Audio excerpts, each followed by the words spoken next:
struts like John Wayne, resembles Jim Carrey, and dresses like he's visually impaired.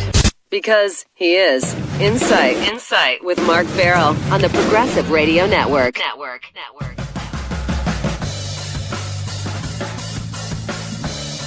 Valentine's Day is here. Good morning. Live from Midtown, New York. It's Insight on the Progressive Radio Network. No, it's not John Wayne. Yeah, I do walk like I just got off a horse. Love is in the air, baby. And on the air. The Big Apple today is like one big mushy heart. Even the program director, Jesse's all nice and mellow and in love today. Alex is in love and Cupid's flying all around them. Love knows no gender. Boundless. Got a great show ahead of you. Going to be talking about a lot of great things. The Grammys, The Star is Born. Barbie doll. There's a new disabled Barbie in a wheelchair and with a prosthetic device. Video games for the disabled. Richard Branson launches a disabled program. That and much more. Of course, we couldn't do the show without you. 888-874-4888. 888-874-4888. So I felt like I was one of the last people on the planet to see A Star is Born. And I have to say, I guess it was worth the wait, because when you have kids and working multiple jobs and business, etc., you don't get to the movies too much. And when you do, it's usually for a kid's movie. So I finally got to see it the other night. And I really liked it. I thought it was very well produced. I still can't believe that Bradley Cooper, his directorial debut, was that movie. And it was phenomenal. Even the opening scene gave me chills. It starts out stage side, and you just see him jamming, the lights, the crowd, the euphoric feeling. It was really, really well done. And if you saw the original and or know the storyline, you know how it ends. If you don't, this will be a spoiler. So either check out for a little while or just be prepared to know the end. He dies by suicide. It's really a shame, and you know it. You see it coming. The real good thing about the storyline is it does what every movie of this genre sets out to do. It's all enveloping. It kind of sucks you in. You actually feel like you're in this relationship because you like her. First of all, she's very demystified because you see her, you know her as Lady Gaga. And here she is. She appears on the screen, and she's just really beautiful without all her, usual makeup and garb and, posse and everything. She's just stripped down. She's just like the girl next door. And then she belts out these songs like wearing a waitress uniform or when she just meets Bradley Cooper. And you're just like, whoa. I mean, you could see it in Bradley's eyes and his character, that he is mesmerized by her from note one. He actually sees her in a drag bar performing because she used to be a waitress there in the movie. And she goes back to do a little cabaret scene, and she sings a classic French song, and she just nails it. So it's really interesting, number one, to see her in an entirely different light. And it's funny because you think of her, she's like a new version of Madonna with much more talent. And I feel I think I may have read this as well, that I feel like Madonna probably cringes every time Lady Gaga gets a role like this. Because, Madonna had, she had a big role. She was, what was the Spanish movie name? It'll come to me in a second. She was the leading lady. And it's going to bother me. We'll come back to that anyway. But she, she's done well. She's no slouch by all means. But Lady Gaga has taken it to an all new level. And it's interesting because Lady Gaga was not the first one considered for this role by any stretch of the imagination. She was actually 5th, 6th, or 7th choice.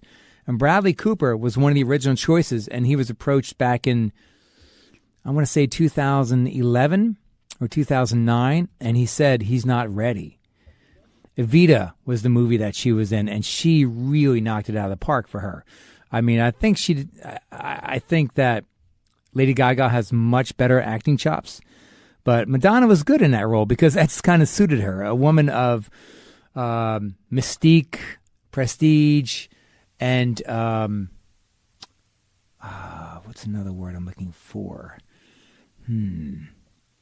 She just had the air of a dignitary, somebody who has a statesperson, possibly. So, but with Lady Gaga, I think she really, really fit the part well because she was able to be grounded and just be and evolve into this character. Bradley Cooper, I think this is kind of like him in life, just kind of a mellow dude. His character he plays is someone who really lives his life through music. And Sam Shepard plays his brother. And they actually sound alike because Bradley Cooper brings his voice down an octave or two throughout the movie, which is pretty interesting. And I'd love to read more about how he did that. But how it all came together, the ensemble. I think Sam Shepard was nominated for Best Supporting. Don't think he got it. But his role was great. A pivotal role because basically the storyline unfolds where Bradley Cooper's father died when Bradley was 13.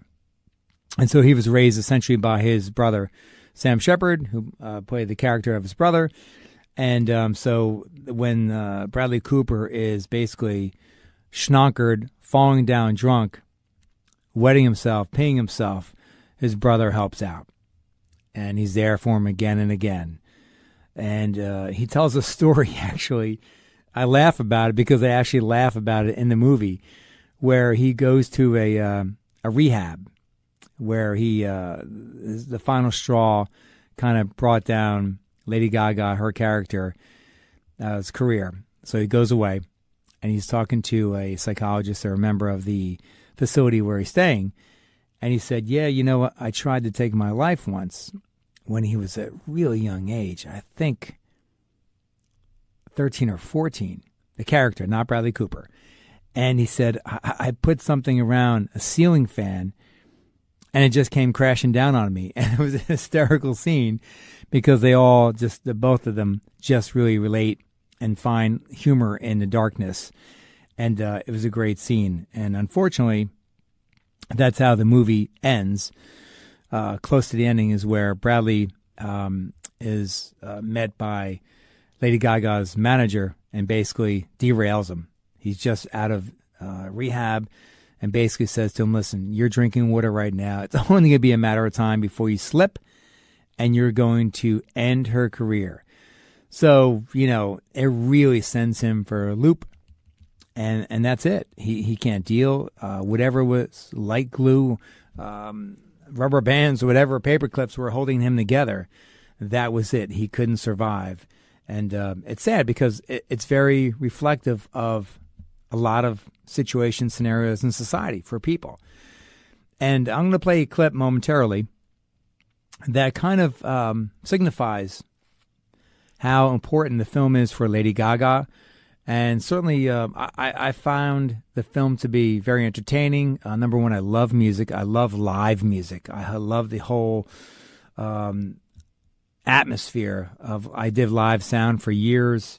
Sound for on stage, monitor mix it's called, house sound, being there 10, 12, 14 hours before a show, having an empty venue, doing sound checks. So I kind of nostalgic for that type of scene. And then you throw Bradley Cooper in there. The camera loves him. He's awesome.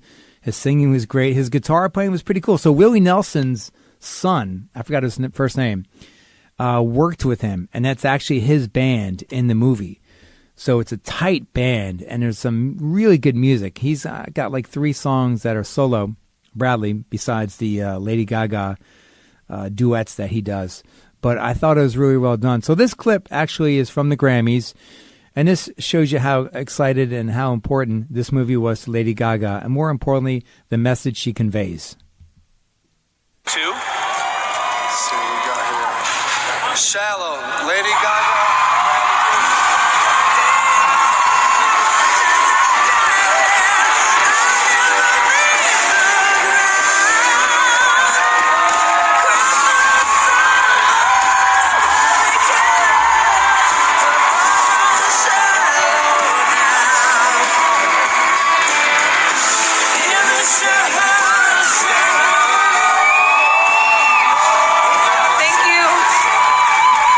so much. I gotta thank God. Thank you for looking out for me. Thank you for my family at home. I love you. Thank you. I wish Bradley was here with me right now. He's at the BAFTAs over in the UK. I know he wants to be here. Bradley, I loved singing this song with you. And if I don't get another chance to say this, I just want to say I'm so proud to be a part of a movie that addresses mental health issues. They're so important. And a lot of artists deal with that. And we got to take care of each other. So if you see somebody that's hurting, don't look away. And if you're hurting, even though it might be hard, try to find that bravery within yourself to dive deep and go tell somebody and take them up in your head with you. I love you. Thank you so much to the Grammys. Thank you. So poignant. Really well done. Lady Gaga shining on her first Grammy right there. And it's so true that that's our job. It takes a village, right, to watch out for people, to know and to recognize. And it may be somebody possibly that you're not even close with, but that could even have more of a pivotal effect on somebody when you reach out to somebody. There's somebody that I've got connected with in my life a couple years ago. We actually went to college together. And didn't really know each other, if at all. It was very, very peripheral. And we reconnected and realized that, or we connected, I should say, met.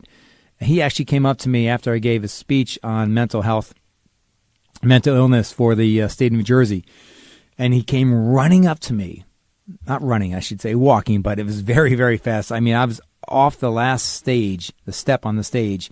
And he was like, whoa. And he's like, whoa, that was intense. That was great. Thank you so much. You connected with me.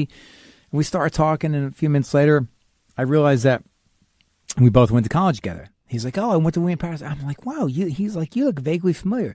So anyway, he found a picture. Actually had a party at his place. And I recognized a lot of his friends. But he's been going through a rough time. And I've been calling him and checking him on several days a week. He's in a relationship. I mean, he's a grown man. He's been down this road before. But the reality is that I want him to know that I've been down that road before. I want him to be reminded that there's someone always there for him. And I'm also there for him to listen. For him to tell me that, he's hurting, he's having a bad day. And I could hear in his voice as soon as I talk to him whether he's hurting or whether he's, it's a less of a hurtful day. But the one thing I was imploring him to do was, he said his girlfriend knows about his past, but he didn't want to bombard her with what he's feeling now. And I didn't want to lay into him, certainly, about why he should. But, after a few conversations, I would say to him, oh, did you speak to so-and-so, your girlfriend? And he said, no. I said, well, what's your reluctance? He said, well, she's got a lot on her plate. And I said, well, don't you think everything that happens to you in your life is important to her? He's like, yeah, it is. I said, well, wouldn't you be upset and sad and maybe hurt if she was going through something really heavy and traumatic and she didn't share it with you? So that kind of caught him off guard. And I just wanted that to be something he really kind of simmered on because, here I'm not that far away from him, but he needs to have somebody in his life that is his, love of his life who knows exactly what he's going through. I'll be there for him, but he needs somebody he can tell absolutely everything to. He can tell everything to me as well, but for the person who's in that trench with him, the foxhole with him, day in and day out. So I was kind of begging him to do it, and he's like, how about you do it this weekend? He's like, oh, yeah, I'll think about it. So I still don't think he's done it, but I'm not going to give up on him because I said to him, listen, if you don't think that she can take it or wouldn't be able to be receptive enough to help you, then your relationship isn't as strong as you think it is. Actually, I don't think I said it this way. I think I couched it the other way. I think I said your relationship is strong and it can take the news of your mental illness, your depression, that you will beat, that you have beaten, and that you will down the road when it descends upon you again, also beat again. So, I mean, so the point is that, we have to be there for other people, whether even if it's a colleague. You can take them aside and say, hey, listen, I just wanted to check in with you. They're everything okay? You just seem not yourself. And I know it's tough, but, maybe tell them about the employee assistance program, or just tell them that you're there for, them to talk to, etc. It's really, really important. And it's great when stars do this. And there's a different take on this, and I don't know how I stand on it. There's a lot of people, not a lot of people, a lot of organizations in the mental health field that feel that when stars talk about it like this, it's very much a platform that they use, and they use it, wholeheartedly for the purpose of showing and disseminating information, vital information, and to prove that, they're just like everybody else. But they feel that it's not talked about enough. And I agree. But I also feel that, well, isn't that a starting point? Isn't that ground zero? I think we're past ground zero. I think in the last 5-7 years, we've made great strides, especially on social media. People just texting about it. People tweeting about it. And yes, are those in personal mediums? Yes. But is a message being sent? Is there communication? Is there dialogue? Yes, and I think that's gargantuan. I'm a believer of, it's got to start somewhere. I mean, not everyone's going to open the floodgates and every organization is going to be, loosey-goosey and gushy about it. But the reality is there's got to be a starting ground. So if Lady Gaga gets up at the Grammys and a reception speech and talks about the significance of mental illness, that's paramount. And I don't think it needs to be read into. I think it needs to be used as an example for stars, celebrities, everyday people to use that message as well and realize the importance of being honest with yourself and honest to others and knowing that you're there and telling other people that you're there for them during good times and bad times. The show is Insight on the Progressive Radio Network. My name is Mark Farrell, 888-874-4848. Make that 874-4888. So I read something today that was kind of cool. I'm not a huge Valentine's Day guy. It's cool. Listen, I don't think we need a holiday to tell people how important they are in our lives and how much we love them. So I guess that's the real reason why I'm not a big fan of it. But I read a good quote today. It's from Helen Keller. The best and most beautiful things in the world cannot be seen or even touched. They must be felt with the heart. Helen Keller. And that comes from an organization that I work with closely, based out in Brooklyn. Big hello to Joe and Mary and everyone doing fine work at Helen Keller. But yeah, I'm a big believer of that. As a matter of fact, I wrote a text today to my niece and her wife. They had a baby about 6 months ago, and I wrote the baby a text. It's kind of a wink to say, hey, so are you trying to figure out what all this hubbub is about all today? Why are the flowers? Why the extra smiles? Why is everyone doting over you more? The chocolate. I know you can't eat the chocolate. You're 6 months old. But what is all this about? I kind of go on about this funny text about saying, hey, well, it's a day where people really just want to show extra love and appreciation to everyone that's in their life that's important to them. And I can read the bubble over your head, to the baby I say, that you're wondering, well, why? Why on this day once a year? And I said, well, I'm sure you're going to be smart enough to realize that this doesn't have to be executed and done once a month out of the year. This is something you can do and will do to the people that you cherish and enjoy in your life. So I went on and did some other funny little quirks. But the reality is it's true. I'm speaking to a six-month-old, but, there's people who are 30, 60, 80 who still don't have the capacity to love themselves, which is huge. And if they can't love themselves, most of the times they can't love other people or let them in to be loved. So on a day like this, that's named after, I'm trying to remember the history of Valentine's Day. I think it was it wasn't a priest. It was maybe a pastor, something like that, in the Italian army. And he married guys and girls during wartime. And that's how it came. I think his name was Father Valentine, something like that. And so Valentine's Day was formed years later. So it's kind of interesting that that the United States certainly by far. Actually, I'm not sure if this is an international holiday. Probably not, because the rest of the world's smarter than us. They don't get bamboozled by Hallmark holidays. So with the Grammys, it's very interesting. I read an article the other day. Getting back to that, I wanted to mention that the New York Times had an interesting article about sound, how sound is changing, because it was on the heels of Is Rock and Roll Dead? Because rock was really not really portrayed in the Grammys. And yes, that article was right, but to the most part, Chris Cornell, who unfortunately died by suicide a year and a half ago, his latest project, or last and final project, won a Grammy.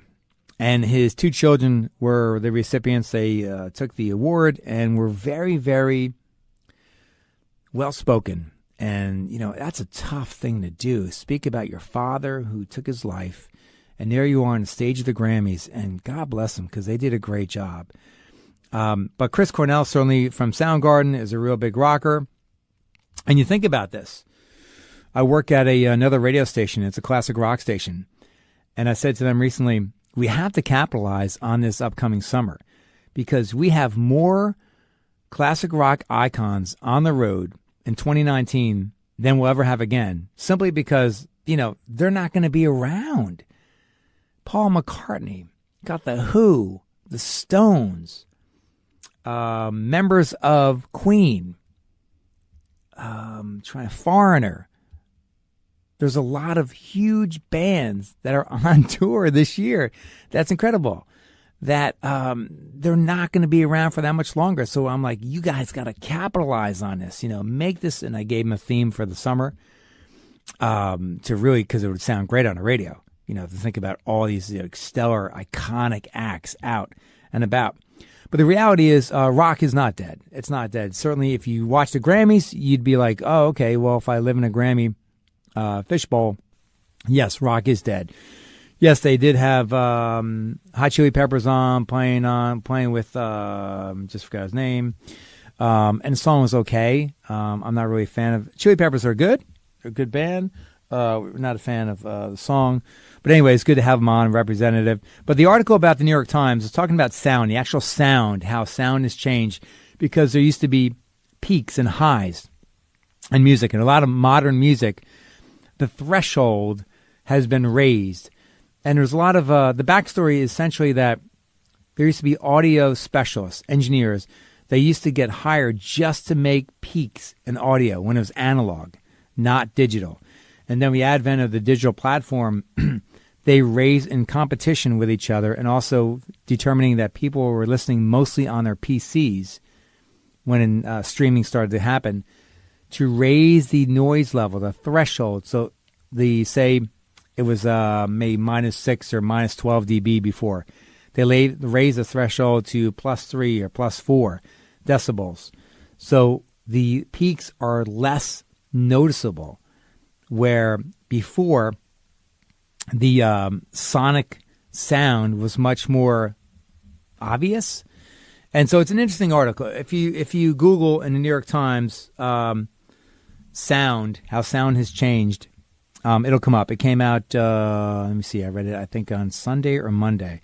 Really pretty fascinating article about how, sound itself has just been so revolutionized that the digital medium and recording, and I like how some bands still record on analog, because drums get the best reproduction in analog tape. It's fuller and more bandwidth, has just a richer timbre, and certain vocals are better with digital recording. So it's kind of a mixed match in terms of preference, in terms of, like Dave Grohl from the Foo Fighters has all analog gear. He has both, but he recorded his last, or 2 albums ago, an entire album with analog gear, because it has a fuller feel. It can be recorded, and then it can be mixed down digitally, etc. So there's all kinds of combinations. But I thought the overall show of the Grammys was not that great. Post Malone was the artist who sang with Chili Peppers. And also Anthony Kiedis looked like a porn star, man, didn't he? Oh, my God, that mustache. Dude, you got to shave that thing. That's bad. Oh, man, I don't know whoever told you that looks good, but incredible. 27 past the hour. On the on the Progressive Radio Network. My name is Mark Farrell, and we'll be right back. Talk with Mark now. Call 888-874-4888. Insight on the Progressive Radio Network.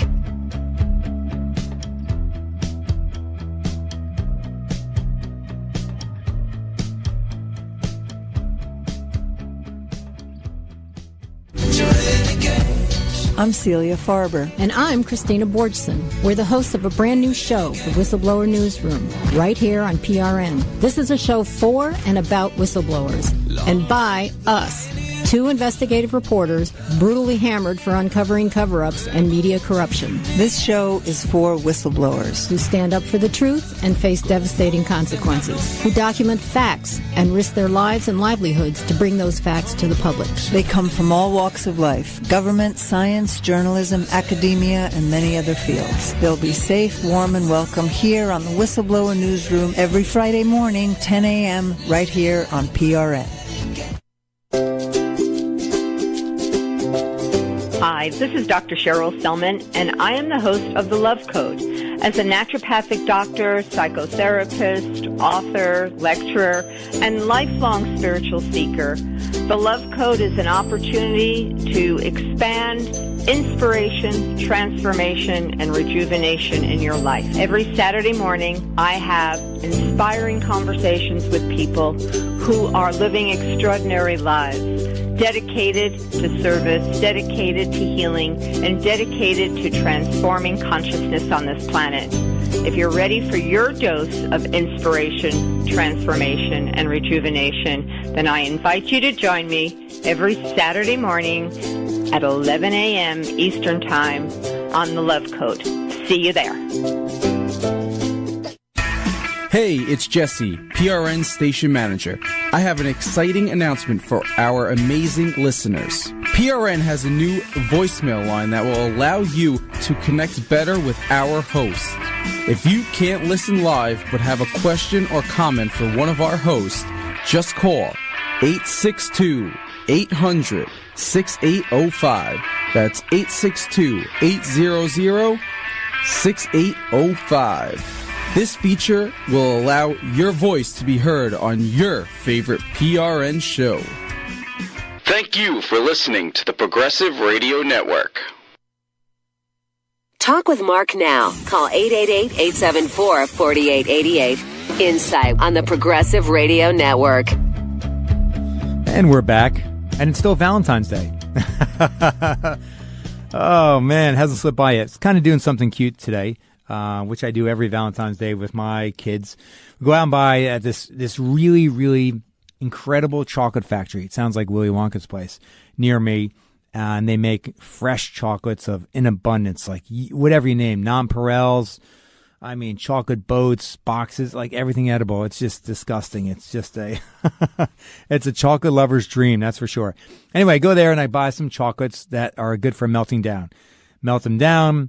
Do the strawberries, dip them in, and give them to my wife, their mother, and she loves it every year. And of course, it's not a surprise because it's a tradition we do every year, but it's a lot of fun because making them, you get close to being sick of chocolate, but they look great. And I've gotten pretty good at it. The trick is you have to use wax paper or the other type of paper where they don't stick to. Otherwise, it's kind of a mess. And then there's a lot of chocolate stuck to the plate. And what do you do with chocolate that's stuck to the plate? You have to pick it off and eat it because what else can you do with it? So Barbie has introduced a new line. I'm very happy to say a couple years ago they introduced one of the dolls in a line with a disability. And now they've introduced, after consulting with wheelchair experts at UCLA, a doll that's in a wheelchair and also has a prosthetic. And kudos to Mattel for being very reflective of society. A couple years ago, when they did introduce a different line, they had different skin tone colors, and they had different sizes. I think tall, petite, medium, and a doll that was a little more voluptuous. I didn't think I'd be using the word voluptuous when talking about a Barbie doll, but hey, here we are. But it's great news to see that Mattel gets it, that they're understanding more and more that, like on the show here, that people with disabilities, we had someone from Able Denim, and we had somebody from One Ray of Dreams, Marcy, on to talk about how people come in all different shapes and sizes with disabilities, and that people want just basic things in life, like a pair of jeans that they can put on without maybe a zipper, without a certain type of closure, something they can do if their hands have difficulty using buttons and zippers. So it's really, really important for Barbie to have a line reflective of this. I mean, do they have a long way to go? Of course. But, they're eking along. I mean, look at our society. I mean, we are so far behind Europe in terms of accessibility, in terms of plans, services for the disabled. The government is much more, depending on the country now, but overall, the government is much more assistive with persons with disabilities. And I think we have a lot to learn. I know there's a lot of people. I'm not sure the White House, how they have, I can't imagine that they've been really breaking a lot of ground in the last 2 years in this area. But I would only hope that this is something that's pivotal to them. Not as pivotal as the wall or the partial wall, but something that certainly needs to be further pursued and examined and rolled out, because just using, actually, Mattel could actually be a leader. They could really wrap their heads around creating like a town or a city, a school, and be really, really innovative and kind of create a platform or a model for, our country to learn from. Yeah, I mean, is it Barbie? Yes, but just putting out an idea, that's how everything starts. And I'm going to go back to a story that I was going to introduce earlier, but I forgot, to be honest with you, about Valentine's Day. My son is was so set on creating something for Valentine's Day for school that was going to be unlike anyone else's Valentine's Day kind of prop. And I don't know what kind of guidelines they received, but he wanted to make a box where people would put the Valentines in, but not just stuff the Valentines in. He wanted to make a conveyor belt where you would put the Valentine Day card on, and it would bring it right up to the box and drop it right in. So, easier said than done? I say absolutely. So, I didn't know about this project until about a day and a half ago. And it wasn't explained to me in the extent that I'm explaining it to you. All I know is last night at 8:30, I dive into this project with him. And the reason why I bring this to your attention is because on the heels of what we're talking about, technology and innovation, my son is 9 years old, and the technology that he's been exposed to and the building opportunities that I expose him to, because I love to work around the house. I do a lot of carpentry, a lot of building, a lot of disassembling, reassembling, and assembling from scratch. Whether it's a closet redo, a wall knockdown, tables, decks, you name it. I love dabbling in it. So he's always been part of that. So here he is now, 8:30 last night. He's trying to show me this little motor that he ordered online. My wife got it for him. That's going to power this conveyor belt that which will carry the Valentine's Day cards into this box. Now, fast forward to about 11:30 last night. Blew through about 2 motors. His design wasn't working. But I was so darn proud of this kid for sticking with it. His resiliency to not give up, man. He was so determined. And if we raise a generation of kids like this and innovators for or have innovators like this at Mattel that can see that persons with disabilities have so much to offer, And whether it's a Barbie doll or a Barbie community, create something that will spark an idea for someone who's also a spear, a trailblazer, someone who just has that insight, who will be able to delve into research and collaborate with designers and then users, and then be able to roll out whether it's a program, whether it's a physical product, or something that can actually be used to really greatly benefit persons with disabilities in this nation and worldwide. Because the reality is there's so much money to be made into this. So if companies, I don't have a problem if companies purely go into the disabled community just to clean up and make money, as long as they're making a banging project. That's the reality. Because over 55 million people with disabilities, I think it's 57 now, have disabilities. And they have different definition in terms of running the gamut, in terms of, quadriplegic, visually impaired like myself, hearing impaired, etc. So it does run a gamut. But there is a lot of spending capital at the discretion of this community. 57 million people. That's gargantuan. And segueing into my next topic, during the NFL Super Bowl game, which seems like a really long time ago, doesn't it? Shoo! I guess Tom Brady's still smiling, but it seems like a really long time ago, even though it's been, 2 weeks? It'll be 2 weeks this Sunday. So there was a video game that was rolled out for disabled users. And before I go completely into this topic, I want to say that I thought the best commercials, and this has been talked about, but I haven't spoken about it, during the NFL Super Bowl game, were the NFL produced spots. They were amazing, very well done. The creative aspect, the execution, the filming, the content, the scripts, everything, A+ all the way, right down the line. And now this video game commercial I thought was also very well done. But there was very few and far between in terms of creative content, execution.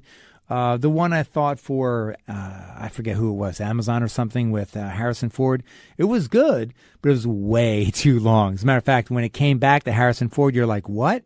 Oh, it's still the same creative, same spot, 60 seconds, which seemed like 90 seconds. Anyway, so video games for the disabled users. Outstanding. Think about this. Think about like a kind of the early internet age, 1997. When I started working for this company called We Media, the first magazine and website for persons with disabilities, I just thought about like how having the internet, just access to the internet, a world that was so far out of reach for somebody who was maybe in a wheelchair, who had no internet, who couldn't go to school, who had no remote access, who just felt remote. And all of a sudden, here comes the technology that allows you to talk with somebody across the country, across the town, across the globe. I mean, that is just mind-boggling. So obviously, we've come leaps and bounds in this time. But it's still, I'm one of these people, and I think it's important to always remember where you've come from and where we've grown and established ourselves in terms of work. For example, I may hear this show next week and be like, oh, it's a decent show. Then 2 months from now, I'd be like, oh my God, it was a horrible show, because we always raise the bar ourselves for expectations. We should be, because we don't want to just settle. Don't want to be in the middle of the packer. Anyway, so going to this disabled video games, I think it's paramount. I think it's right on. I think they've tapped into a great market.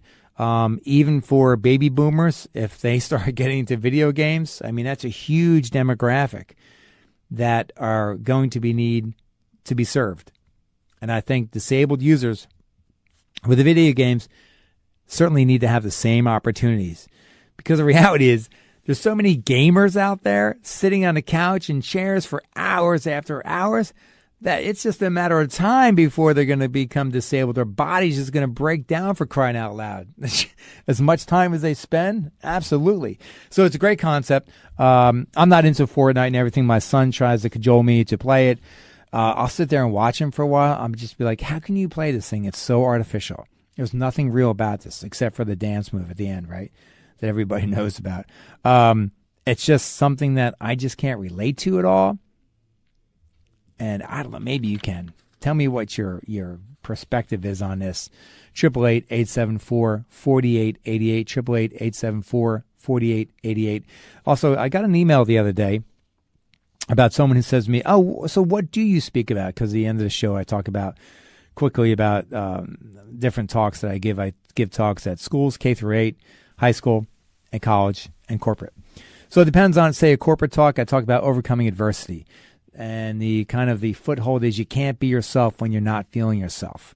So if there's something it's eating away at you, you're in a bad marriage, relationship, you have mental illness, experiencing mental illness, whatever the case may be. I give experiences in my life where it was very, very traumatic, trying, a lot of hurdles that prevented me from going a certain way down a path, but I would pick myself up and either choose a different route or dust myself off and continue down that road. So my talks are, they're compelling, they're funny, self-deprecating big time, a lot of energy, colorful stories about things that you would not be able to consider that somebody with a visual disability would even think about embarking on. But I did. And not only did I would succeed, I'd excel at it or completely fall flat on my face. So they're great examples about how the only thing pretty much stopping you is you. Whoops, sorry. And the microphone that I just banged into. So that's kind of the reality. And it's kind of neat because I loved being able to go into audiences. For example, in February this month, I'm going to be speaking next week for a conference for all counselors in the state of New Jersey that deal with mental health, drug, and alcohol abuse in schools. They're called SACs, Student Assistance Counselors. And that's in Atlantic City. Great talk. Great to be able to share my stories of addiction, near addiction, alcohol abuse, etc. And there's unfortunately a lot of colorful stories and how I came to realizing that, my life is going down a bad trajectory and how I need to change it. I get to speak to the state of New Jersey, Department of Special Education at Rowan University in 3 weeks, I think. A great talk about how my difference makes me stronger. That's my mantra, how my difference makes me stronger. Whether you have a disability, I say that we all have disabilities, whether it's real or perceived. Invisible, like mine, is not apparent because I don't bump into walls only after 2 or 3 bottles of wine. But my disability is invisible because it's not apparent that I have a visual impairment. That it's great to be able to speak to these kids and be able to, because I remember being in high school and feeling so different, but never, ever did I meet anybody with a visual impairment. Sure, we all went to school with people with glasses on. Our peers wore glasses and contact lenses, but nobody was ever visually impaired and wasn't able to have their vision corrected. So all these different stories about how I would kind of, open a path for myself, whether it was educationally, carve a niche for myself and decide to go into radio. Because great ears, bad eyes make great ears. How I would be able to maybe do cross country versus I couldn't play football, I couldn't take a blow to the head. How I could excel in carpentry. How the woodshop teacher in cabinet making class would tell everybody that no one's allowed to use the table saw, the most dangerous saw and tool in any cabinet woodworking scenario, that he was allowing me to use it over any student. It was just the instructor and myself. I mean, things like that would propel me forward to make me feel bold and confident that despite my perceived limitation, that I was enabled to do things that I proved that I was capable of doing. So when I got this email the other day from a listener, a PRN listener, I felt very happy that certainly they were intrigued by that. So I felt that I wanted to certainly give you a little insight. It's markfarrellmotivation.com is the website. Mark Farrell, F as in Frank, ARRELL, motivation.com. And for corporate talks, I'm actually doing a real estate talk, which is really kind of neat. I was asked a couple weeks ago to do, someone inquired, they said, do you ever speak to real estate agents? I'm like, I have, which is kind of a little bit of a stretch of the truth, but I haven't done a real blown motivational talk. But I thought about it. I'm like, oh my God, I would love to do this. Number one, I love homes and dwellings because so much of your life takes place there, right? good times, great times, memorable times, and actually some sad times, bad times, hardships, right? Some people lose their homes. Some people create their families and extend their families and have extended families living in their homes. People build their homes. People renovate their homes. People lose their homes. It's so invaluable, the walls. But at the same time, I tell my kids, we kid about downsizing when they go to college, etc. And I said, listen, it doesn't matter where we live because home is wherever we are. Wherever we are together, that's what home represents. There doesn't need to be four walls. There doesn't need to be hardwood or carpet underneath our feet. Home is where the love is, and that's where we are. Wasn't that beautiful? Anyway, so I was asked by a real estate agent to come speak to her agency. And I'm really, really psyched about it because it's just something that I take a lot of pride in. I love my house. I take a great deal of painstaking pride in terms of renovating it. Always, redoing this room, bathroom. My current project right now is I have a bedroom on the first floor that when we sell the house, we can sell as a dual master because it has a bathroom and a small walk-in closet. So I'm going to make the walk-in closet, which is just kind of like a makeshift pantry right now, I'm going to shelf it out big time and make it just really pristine. So when you open it, you're going to be like, whoa, who came in here? California Closets? No, Closets by Mark, by the visually impaired guy that takes 2 forms of magnification to see a tape measure. That's me. And I get the job done as good or better than a professional.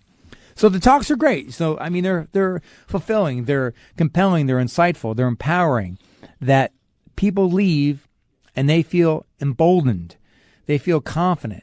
They feel like they too can accomplish whatever they set out to in life. And we all can. Think about the old expression, the old adage, if I may, that anybody can be president. You see where I'm going? It's so true.